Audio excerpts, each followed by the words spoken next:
संत आए वो भी चले गए, परम संत आए वो भी चले गए, कोई यहाँ पर रुका नहीं।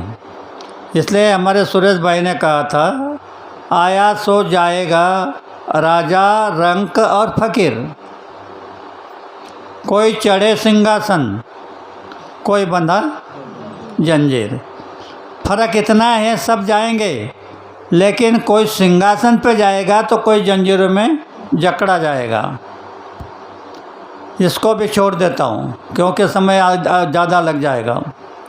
तो मैं आपसे ये कहना चाहता हूँ, अगर आप अपने पिता को तकलीफ़ ना हो या चाहते हो तो गुरु महाराज के वचनों के अनुसार बताता हूँ, ध्यान से सुन लो। गुरु महाराज ने कहा, यहाँ से मुक्त होने के लिए आपको एक रास्ता है कि आप सेवा कर दो। जब तक तुम्हारा शरीर है तब तक शरीर से सेवा करो। संगत आई या संगत में गए तो किसी को जल पिला दो, किसी को पत्तल डाल दो, किसी का पत्तल उठा लो फेंक दो, ऐसी सेवा कर दो शरीर से, तो तुम्हारे शरीर में पवित्रता आ जाएगी। दूसरे अपना सेवा है, मन से सेवा कर दो। मन की सेवा होती है साधना। साधना करो सवेरे और शाम को, तो तुम्हारा मन जो है पवित्र होता जाएगा। मन तो इतना चंचल है कि बहुत चंचल है।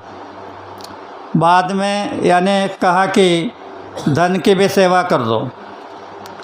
तो अगर आप चाहते हो भाइयों कि हमारे पति को सुख, हमारी भाई को या पिता को सुख शांति मिल जाए, तो आप उनके नाम पर संगत में कुछ सेवा दे देना, तो उनको उसका लाभ हो जाएगा। तो प्रेमी भाइयों और बहनों, ये जो आप जाने वाले हैं, तो ये तो स्पष्ट है, किसी को पता नहीं कहाँ से आए थे, कहाँ जाएगा, कोई पता नहीं। तो इसलिए मैं आपको ये समझाना चाहता हूँ कि यहाँ सब अंधेरा ही अंधेरा है। मरने के बाद क्या होगा, कहाँ जाएगा, कैसे जाएगा, बता भी दिया तो अंधेरा है, कोई दिखाई नहीं देगा।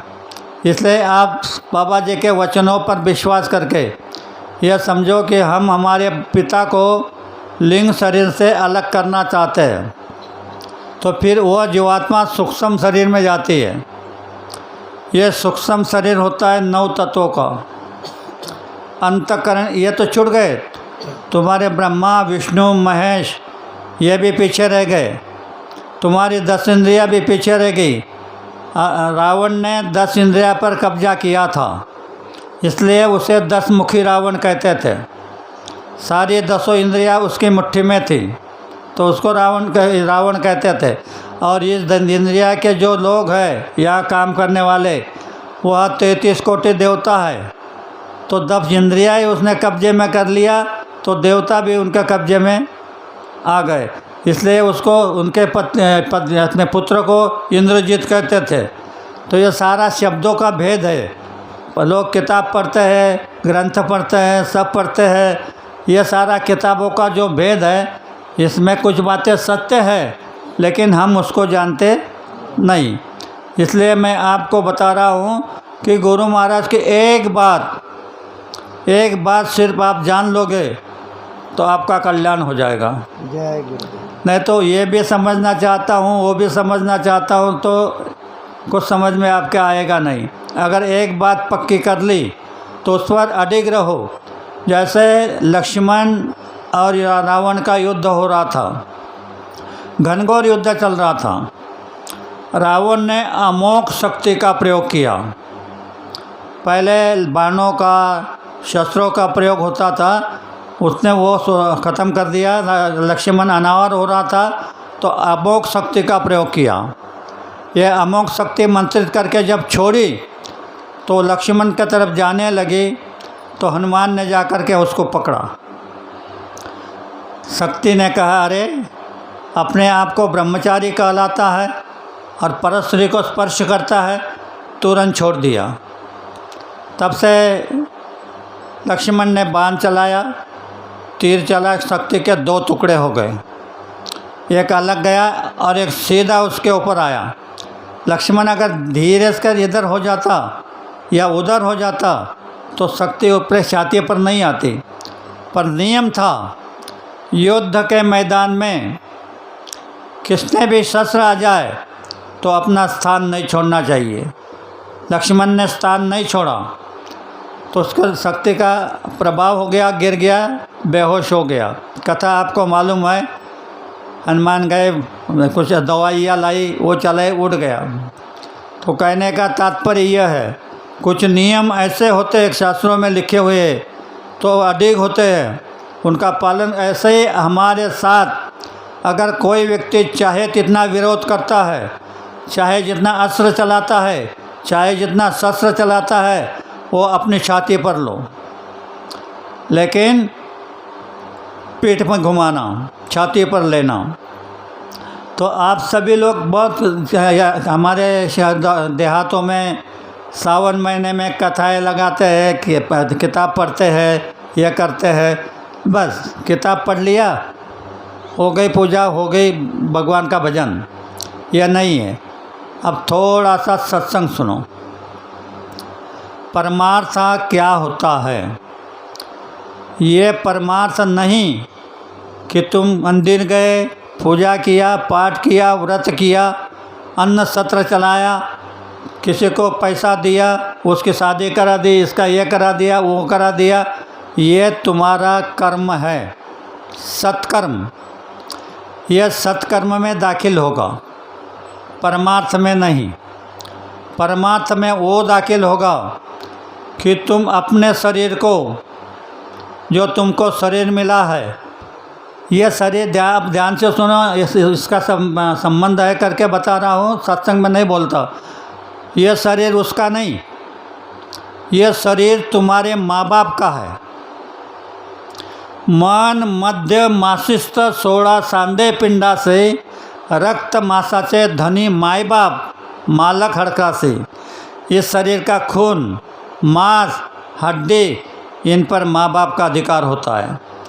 इसलिए यह समाधान भाई बार बार चिल्ला रहा है कि माँ बाप की सेवा करो, माँ बाप की सेवा करो। तुमको पुण्य करना है तो पहली पायरी यही है कि माँ बाप की सेवा करो। अब माँ बाप की सेवा तो करो, कहना तो कहना है, कोई बात नहीं है, लेकिन कोई मानेगा नहीं, क्योंकि लोग इसके परे चले गए। जो समय है इसके परे चला गया और बुद्धि है इसके परे चले गई, वो अलग अलग हो गया। जैसे बुद्धि के परे बात हो जाती है। रावण को समझाने के लिए अंगद गए तो खड़े रहे, वो कुछ नहीं बोल रहा है, कोई आसन नहीं, कुछ नहीं। तो अंगद ने देखा यह कुछ नहीं बोल रहा, तो अपने पूंछ का आसन बनाया और उसके आसन से 1.25 हाथ ऊपर जा कर के बैठा और कहने लगा, ध्यान से सुनो, कि हे अंगद, हे रावण, मी तुझ्या सभेत कशा करता आलो हे तू मला विचारत नाही। यावरून मला असे वाटते तुझ्या मतीला भ्रम झाला। मति जानते हो, जीवात्मा से निकलने वाली क्रिया, किरणें। तो कहा तुझ्या मतीला भ्रम झाला आणि भ्रमाने तुझी वाचा बसली, म्हणून तू बोलत नाही।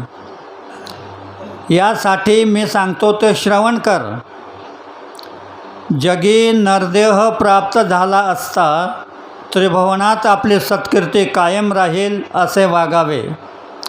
विचाराने दुर्बुद्धीचा त्याग करून चांगली वासना धरावी। कुणाची हेलना करू नये, दुष्ट वचन कधी बोलू नये। वेद वचनाप्रमाणे सर्व सत्कर्मे करावी। तू वेदांगे जाणत असता असा अज्ञानासारखा का वागतो? यासाठी माझे सत्यवचन ऐकून रामाबरोबर सख्य कर, त्याचे जानके त्यास अर्पण कर, तो तुला सुखाने चिरकाल नांदवेल। रावणाच्या लक्षात आलं नहीं, बात हो गई। इसी तरह आज हर समय में जब परिवर्तन का समय होता है, यानी युग का परिवर्तन। ऐसे छोटे छोटे परिवर्तन तो इस धरती पर हमेशा होता है। राजनीतिक परिवर्तन, धार्मिक परिवर्तन, सांस्कृतिक परिवर्तन, आध्यात्मिक परिवर्तन होते रहते हैं। लेकिन युग का परिवर्तन बहुत मुद्दत बाद। तो कब? जब इंसान मानवता छोड़कर पशु तुल्य कार्य करता है, अधर्म कार्य करता है, ऐसे समय में परिवर्तन अनिवार्य हो जाता है। तो गुरु ने आवाज़ लगा दी, कलयुग में कलयुग जाएगा और कलयुग में सतयुग आएगा। कलयुग तो चलता रहेगा, लेकिन इसी कलयुग में 1000 वर्ष के लिए सतयुग आएगा। जैसे तुमको शनि लगा होता है, शनि 7.5 साल का होता है, लेकिन इसके बीच में मंगल, राहु, केतु, शनि ये अभी आते रहते, इसमें ये चलते रहते हैं। शनि चलता रहता है, इसमें ये ग्रह आते रहते हैं। उसी तरह ये कलयुग चलता रहेगा। 1000 वर्ष के लिए इस युग में कलयुग आएगा, सतयुग आएगा। तो सतयुग जब आएगा और कलयुग जाएगा, तो बाबा जी ने कहा कि तुम्हें मेरा संदेश है कि तुम कलयुग का सामान जो लेके बैठे हैं उसको छोड़ दो और सतयुग का अपना लो। क्योंकि जब ये कलयुग जाएगा तो अपना सामान लेके जाएगा, और जिसके पास में ये कलयुग की चीज़ें होगी, झूठ, फरेब, बेईमान, कत्लाम, व्यभिचार, भ्रष्टाचार, पापाचार, ये जो कार्य कलयुग के हैं, इनका अंश भी आपके पास रहेगा तो आपको उठा लिया जाएगा। इसलिए कहा कलयुग जाएगा तो अपना सामान लेकर के जाएगा, सतयुग आएगा अपना सामान लेके आएगा। ये दोनों की बीच में टक्कर हो जाएगी। ये बात बड़ी गहरी है। कहा कि युगों की टक्कर, अगर कोई 2 गाड़ी बस गाड़ी की टक्कर होती है तो कितना भयानक दृश्य होता है। ये 2 युगों की टक्कर है। इस टक्कर में कितने मर जाएंगे इसका कोई भरोसा नहीं है। तो आपको हाथ जोड़ के प्रार्थना है कि आप जो ये गंदी बातें हैं इनको छोड़ दो, नहीं तो अभी वक्त नज़दीक आ रहा है। ये जो परिवर्तन है ये अवतारी शक्ति द्वारा नहीं, रामायण में परिवर्तन हुआ तो भगवान राम के द्वारा हुआ, वो भी आदेश में चलकर। वाल्मीकि जी ने 60,000 बरस रामायण लिख दी थी। दशरथ के घर आएंगे, ये होगा, सीता का हरण होगा, रावण को मारेंगे, फिर आए विभीषण को लंका देंगे, फिर आएंगे, बच्चों के साथ युद्ध होगा, ये सारा लिख दिया। तो उसी के साथ चले, इधर उधर नहीं गए, इसलिए उनको मर्यादा पुरुषोत्तम कहा। बाद में सुपथ ने आवाज़ लगाई कि कृष्ण नाम की शक्ति आ रही है। कृष्ण आए, उनका भी इतिहास आप टीवी चैनल पर देख रहे हैं। अभी एक बात है, आप अच्छी तरह सुनो। वारकरी संप्रदाय के महात्मा है जो आपको बताते हैं कि राम कृष्ण हरि, नाम बताते हैं कि राम कृष्ण हरि। तो राम को आपने टीवी चैनल पर देखा, उनके कार्य को भी टीवी चैनल पर देखा, कृष्ण को भी टीवी चैनल पर देखा, उनके कार्य को भी देखा। आपने हरि को अभी देखा नहीं। और ये हरि का कार्य शुरू होने जा रहा है। ये जो परिवर्तन होने जा रहा है, ये हरि का कार्य शुरू होने जा रहा है। और हरि क्या करते हैं? सब दुखों का हरण करते हैं। समाज का सारा दुख कोई भी बचने नहीं देते, सब दुखों का हरण करता है। इसके लिए उनको हरि कहा जाता है। और ये कहा है अगर इससे तुमको मिलना है, हरि को देखना है, तो संतों ने मोहर लगाकर लिख दिया, हरि प्राप्ति से उपाय। इसके लिए क्या उपाय है? हरि प्राप्ति से उपाय धरावेते संतांचे पाय, तेने साधती साधने तुटती भवाचे। तुम जो भवसागर में बोल रहे हो, तो तुम्हारे अंदर इतनी भावनाएं हैं, इतनी भावनाएं हैं, असंख्य भावनाएं हैं। और वो भावनाएं तुम्हें कभी रास्ते पे आने नहीं जाती। आज यहाँ पर इतने लोग बैठे हैं, इनकी भावनाएं अलग अलग है। यह सत्संग हो रहा है, कोई कहेगा बड़ी अच्छी बात है, कोई कहेगा क्या भरमाना है, यानी अपने भावनाओं के आसार। यह भावना पैदा हो गई तो आप डूब गए। का किस अगर भावना टूटती भवा से बंधन है, सारे बंधन टूट करके तुम निर्मल हो जाओगे, और जब निर्मल हो जाओगे तब तुम्हारी आँख खुल जाएगी और तुमको पता चलेगा कि हम कितने बुरी तरह यहाँ फंसे थे, किसने हमको फंसाया था। तो ये बाबा जी चाहते हैं कि जीवात्मा को इन संकट से बचा लिया जाए। अभी कभी कभी बचाते हैं कि बाबा बचाना चाहते हैं, यह करते हैं, तो आप नारा लगाते हैं ना, गुरु महाराज बचाना चाहते हैं, तो क्या करते हैं? क्या नारा है वो? शब्द क्या है? हाँ, अगर बचना चाहते हैं तो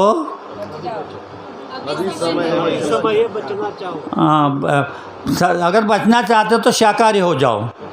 शाकाहारी हो जाओगे तो बच जाओगे।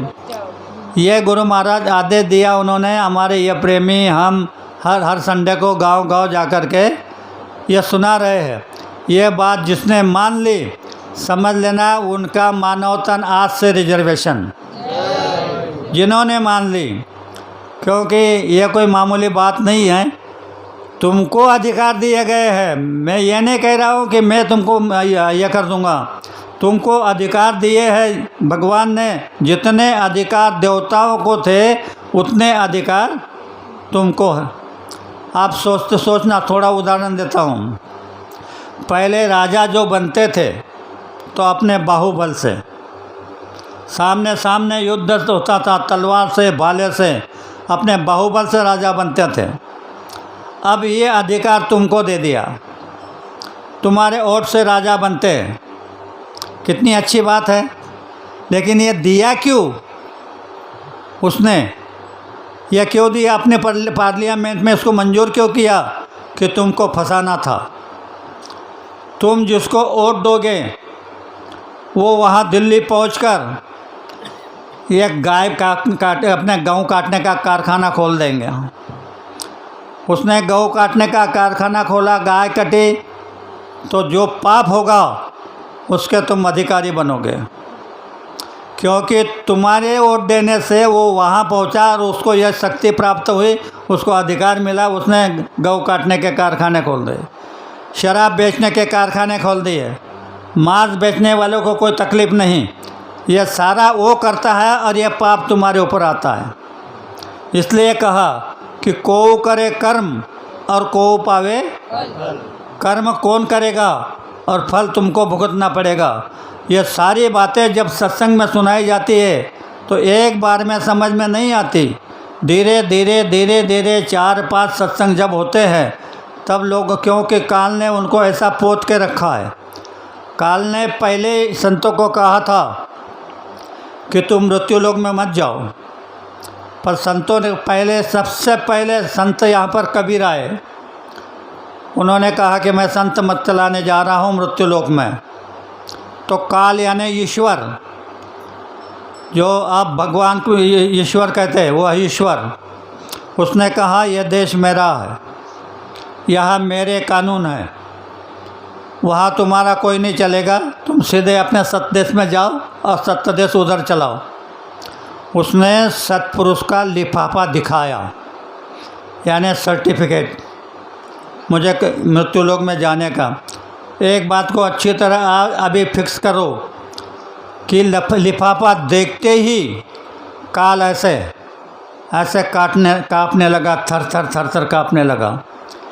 ये सारे धरती का, देवियों का, देवताओं का जो मालिक है वो खाली अपना सत्पुरुष का लिफाफा देखते ही थर थर करने लगा, तो कितने बड़े लोगों का सर्टिफिकेट होगा। तो वही बात बाबा जी ने बता दी कि तुम्हारे ऊपर बहुत भारी संकट आ गया, कोई तुमको बचा नहीं रहा है। आपने साथीदारों से मदद मांगी, वो भी मदद नहीं दे रहे हैं। आप जिस देवता की पूजा करते हैं उससे मदद मांगी, वो भी नहीं देता है। फिर जिस देवता को आप जानते हो उस देवकाती पुकारो, वो भी नहीं मदद करेगा, तो 10 बार उस मालिक को जो बाबा जी बता रहे हैं उसका नाम क्या है? जय गुरुदेव। ये नाम नहीं है इंसान का, ये नाम है भगवान। हाँ, तो उस भगवान को जय गुरुदेव नाम से पुकारो। जब जय गुरुदेव नाम से पुकारेंगे तुम्हारी आवाज़ उसके पास जाएगी और उसी क्षण तुमको मदद नहीं मिलेगी, तो बाबा जी को बाबा जी मत कहना। तो प्रेमी भाइयों, यहाँ पर बड़ा बखेड़ा हो गया है। ये जो आप पूजा पाठ व्रत यज्ञ सब कुछ कर रहे हैं, करते आए, अब इसको निषेध कर दिया है। तुम कहोगे तुम्हारी मर्ज़ी से, मेरी मर्ज़ी से नहीं। मैं क्या कर सकता हूँ? मैं तो उनके वचन आपको सुना रहा हूँ। जब दोनों महाभारत में दोनों सेना सामने सामने खड़ी हो गई, अर्जुन ने भगवान से कहा कि मेरा रथ दोनों सामने सेना के बीच में लेके चलो। वहाँ लेके गए, इधर कौरवों की सेना, इधर पांडवों की सेना। फिर भगवान ने कहा अर्जुन को कि उठाओ गांडू।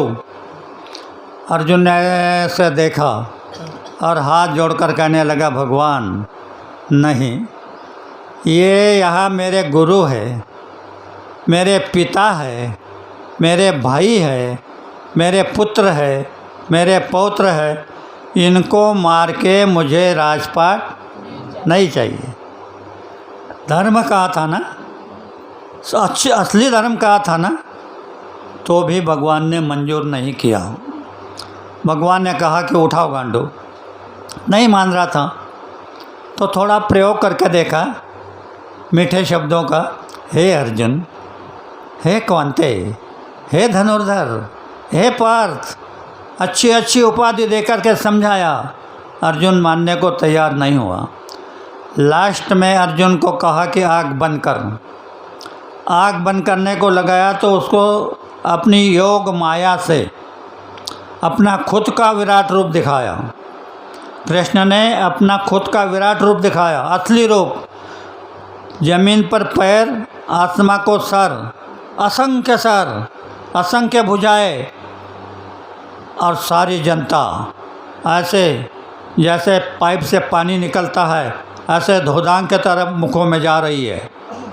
अर्जुन देखकर थर थर थर थर करने लगा। कहने लगा, प्रभु लीला को बंद करो, मैं युद्ध करने को तैयार हूँ। युद्ध हुआ। आप जानते हैं जीत पांडवों की हुई, पर जब बैठे वहाँ जाकर के रथ लेकर के गए, अर्जुन को कहा भगवान ने कि तुम पहले रथ से खाली नीचे उतरो। पहले अर्जुन को उतारा, बाद में स्वयं भगवान उतरे, और जैसे भी उतरे वैसे ही रथ जल गया। क्या बात थी? अर्जुन के ऊपर जो दिव्य अस्त्र छोड़े गए थे वो भगवान ने अपने पैरों के नीचे दबा रखे थे, इसलिए वो अर्जुन के ऊपर असर नहीं कर पाए। और फिर अर्जुन को कहा, युधिष्ठिर को, कि हे युधिष्ठिर, तुमको जन हत्या का दोष लग गया। युधिष्ठिर ने कहा कि भगवान आपने ही तो कहा था। तब भगवान कृष्ण ने जवाब दिया है, आप पढ़ लेना गीता के अंदर, कि जब मैंने जवाब दिया तब अर्जुन ने गांडीव नहीं उठाया, और जब विनाश लीला दिखाई तब मरने के डर से अर्जुन ने युद्ध किया। उसी तरह आज ये सारे सत्संगी जो आपके गांव में इधर उधर जा कर के संडे को प्रचार कर रहे हैं, ये शांति दूत है, कलयुग के शांति दूत है। ये उस मालिक का प्रस्ताव, कोई अपने राष्ट्र का प्रस्ताव नहीं, महामंत्री का प्रस्ताव नहीं है, उसका प्रस्ताव आपको समझा रहे हैं। आप मान जाओगे तो आपकी जीवात्मा की रक्षा हो जाएगी। आपने बाबा जी की बात को मान लिया तो मैं दावे के साथ डंके के चोट पे बता रहा हूँ, 6 महीने के अंदर तुम्हारे घर में शांति नहीं पैदा हो जाएगी, तो बाबा जी को बाबा जी मत कहना। तो प्रेमियों, काफ़ी समय हो गया।